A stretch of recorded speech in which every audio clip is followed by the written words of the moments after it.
see if I can hide it in here. كده.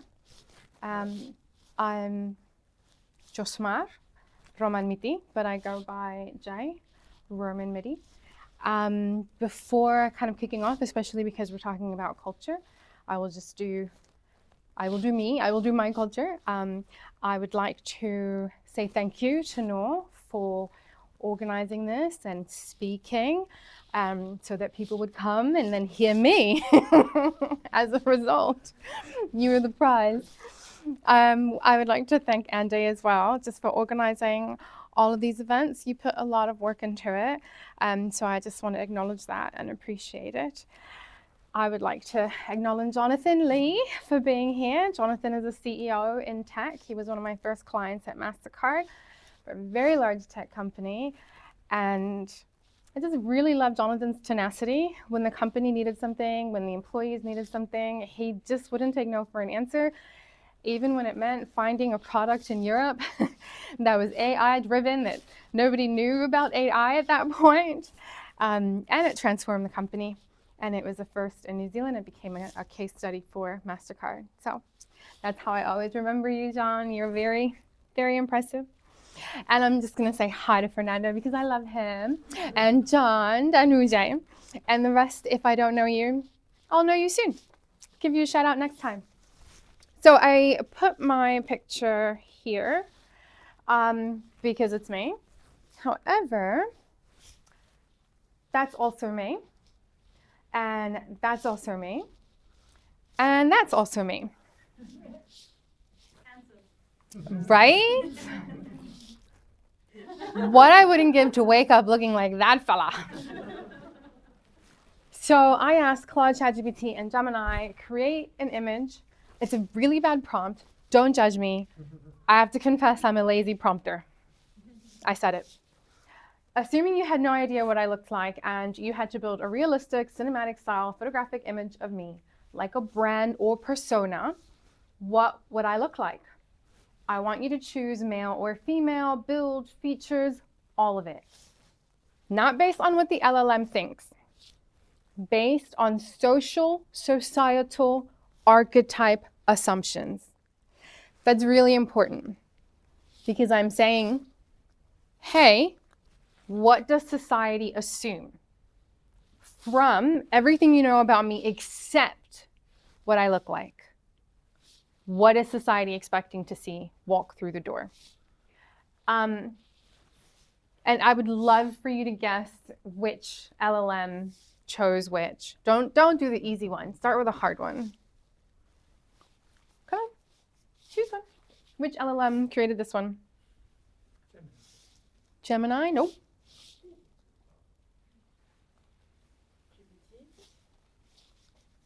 ChatGPT. Kiss up. And what about this one? Gemini. Google whiteboard is always required. Oh, you can't see, but there's a 3D printer over there. The windows that you can see, this is very like Google workspace.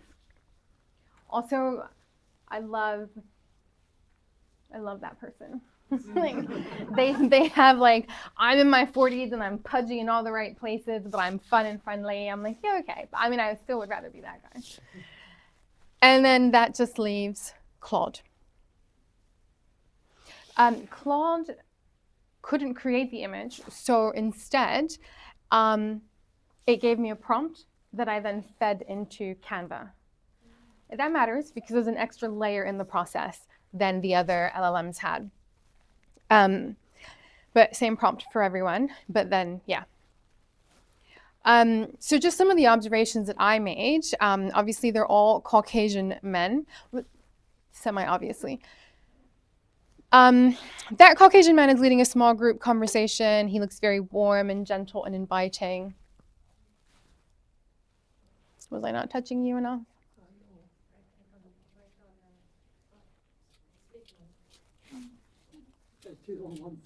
Yeah, I think that's what it was. Stay here. This guy's directing the room, collaborative team setting, and inviting smile. I thought that was quite interesting from Claude, I'm very serious.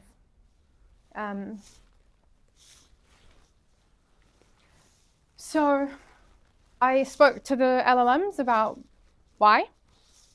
And some of the things they said is, this is what my training data says your credentials look like.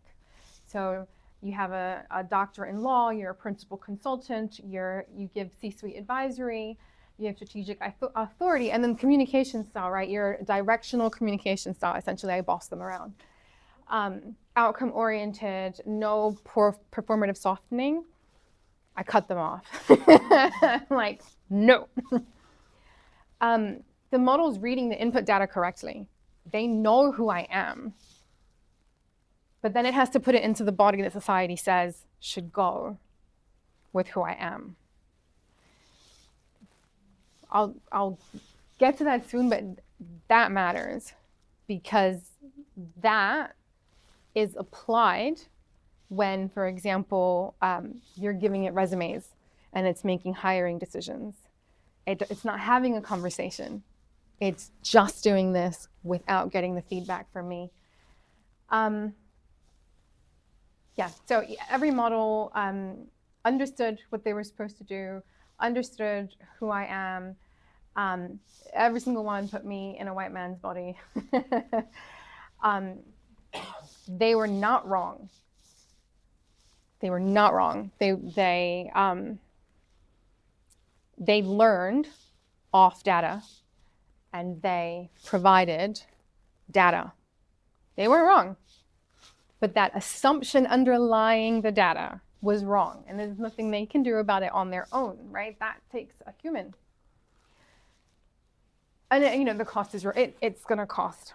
I think I've gotten used to it, but it is costing today a lot of people jobs, a lot of women jobs. The cool thing is that AI does make it visible, so we can do something about it. The uncool thing is it compounds the bias. So it's like on such a much larger scale because of how we're using it. So it's easier to surface, but who's looking and how will they find it and how will they use that information? And that's really what I'm here to talk about. So part of my early career was with the US Department of War, previously Department of Defense, as an EO specialist. And that role was very specifically this. The president would say, we're going to do this. And then we would furiously read through the order. Yeah, we're going to do this, but how are we going to do it without adversely impacting protected people groups? So we all recognized, it wasn't hostile, it is what it is. We all recognized that the people writing those orders and writing those policies were white men. So we would take it, we were an office of brown people, and we would read it and we would analyze it, and there are frameworks that you use to do that, to see, is it going to adversely impact someone? So it's a good law with good intentions, but will it accidentally hurt someone? Because, I mean, it's really hard to try and think about all the different people when you're answering something, creating a product, deciding how to go to market or which consumers to engage with. These are really big decisions. So we make mistakes. So in the United States, there are entire careers to help the government with that. And sometimes companies, I have a doctorate from Boston College. I was a corporate finance and international lawyer in London and New York, which also utilized structural analysis as a methodology, which I have applied in regulated environments like finance and tech, which is where I met Jonathan. I've been a principal consultant within the tech world, especially open source. Lots of making sure people build APIs. And now what I'm looking at is this whole AI stress testing, the structural bias analysis. I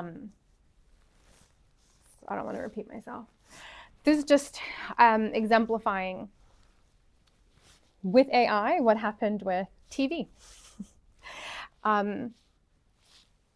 TV did not enter all parts of the world the same or at the same time, and it did not have the same impact. And there are two really well-known examples, and one is for an Inuit community in Canada.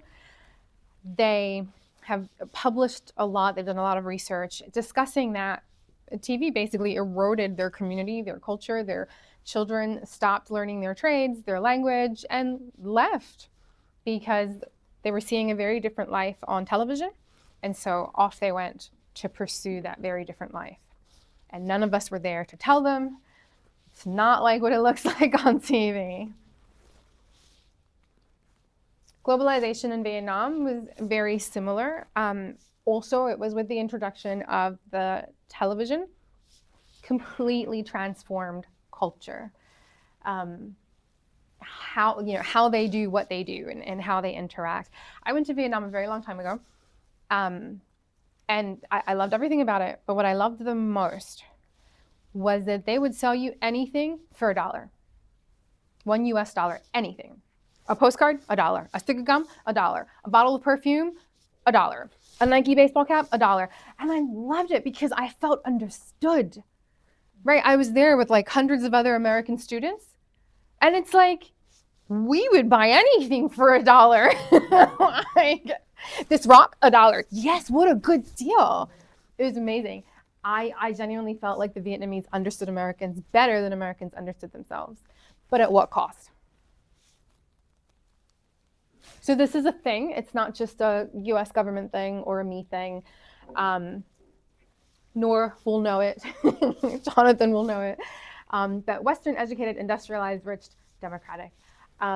It's just a term for what happens in these situations. And we can go, oh, it's kind of weird. Yeah, it's weird. I guess I just want to emphasize that it's not malice. It's not that people are doing it wrong or doing something wrong or that they're racist when they're coding. It's not that. We all make assumptions about everything every day, and that's important. Otherwise, we wouldn't be able to function. We wouldn't be able to make decisions quickly enough to just live our life. When I put my foot down, I assume the floor is going to be there. It doesn't always do that, and that has been a problem. It is just, we're creating technology, and we're assuming that it's neutral, but it's not. So where this started for me in AI was I was asking, like, what are the big topics that parents are searching for in 2026 when it comes to parenting? Started a podcast. So I wanted to know, like, what are parents looking for? And it was like, that sounds very American. Oh, it's because the US has the most information. I'm like, okay. Can you look at APAC? Oh, there's a lot of info. Yes, there is.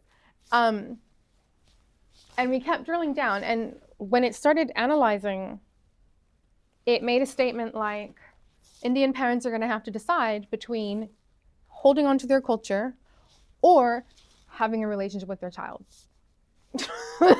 Like, what? That is a problem. Like, please don't ask an LLM for parenting advice.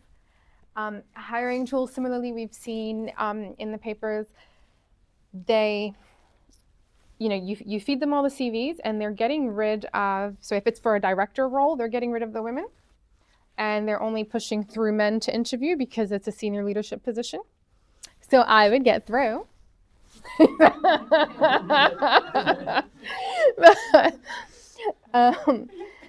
And then, for like admin roles, no guy. It's just, we're gonna push women that way.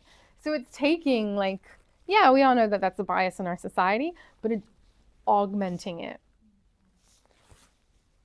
Health recommendations.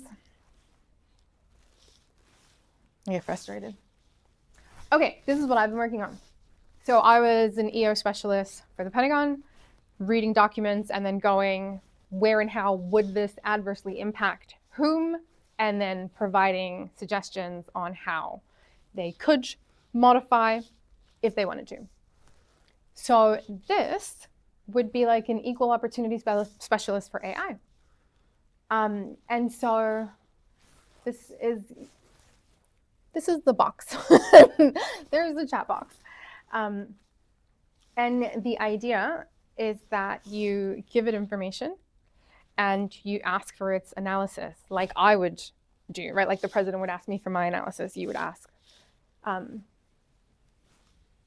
She doesn't have a name for her analysis.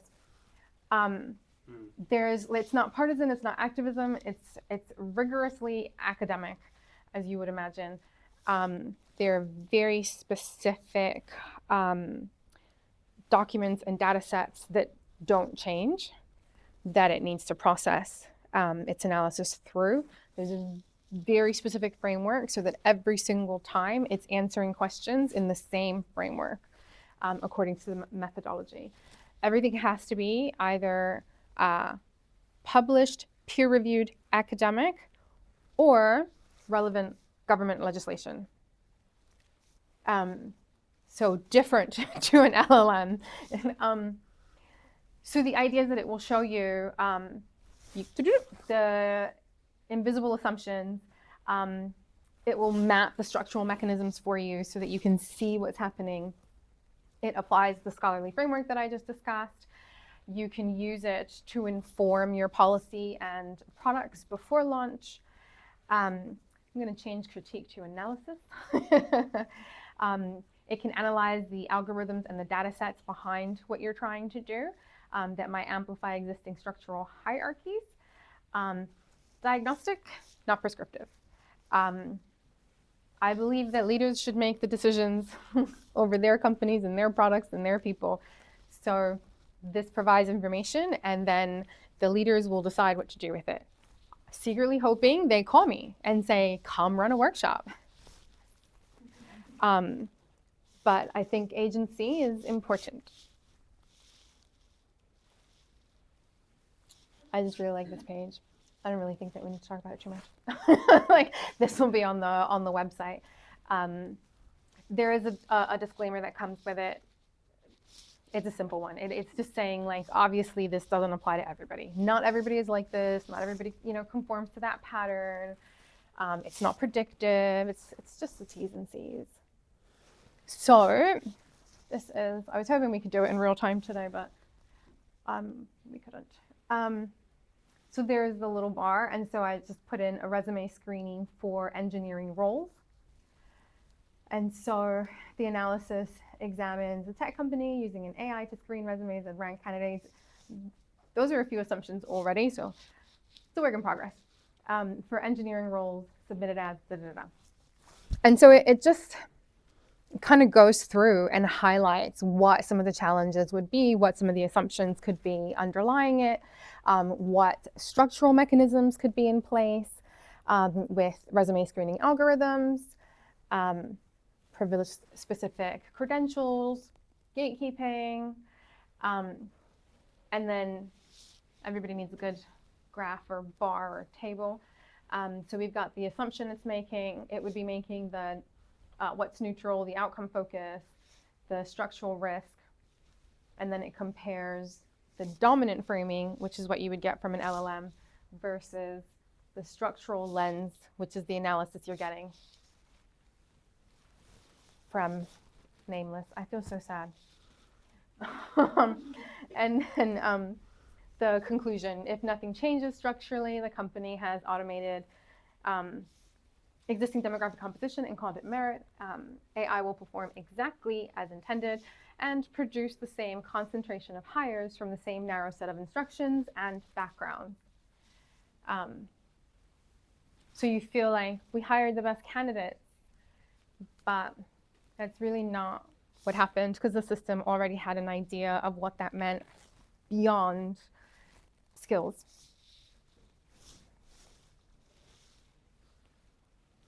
I've already alluded to this, but this just expressly calls out how it's different to an LLM.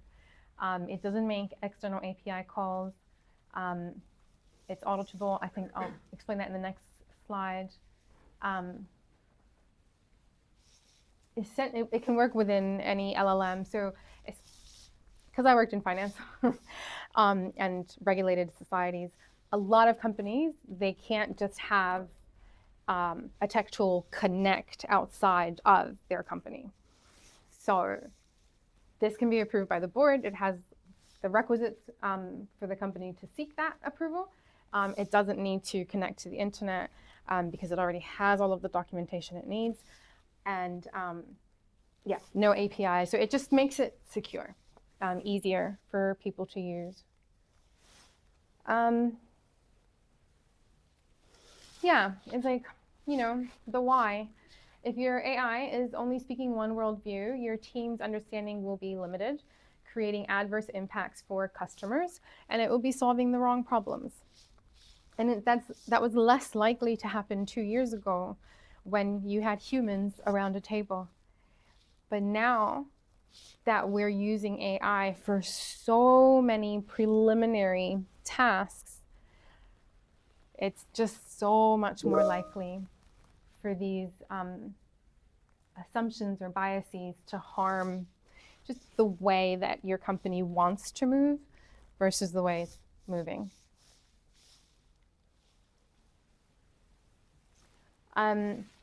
So there's the chat, the LLM, which will be on my website, and then a workshop.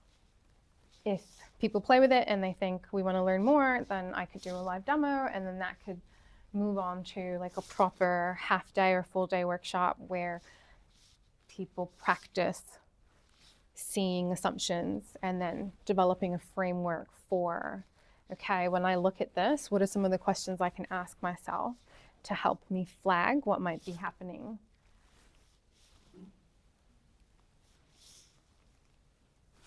Yay.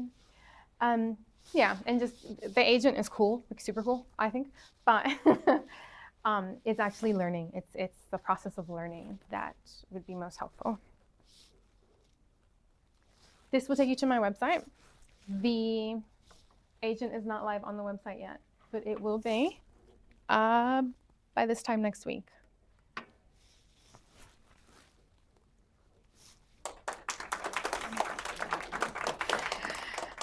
Are there any questions?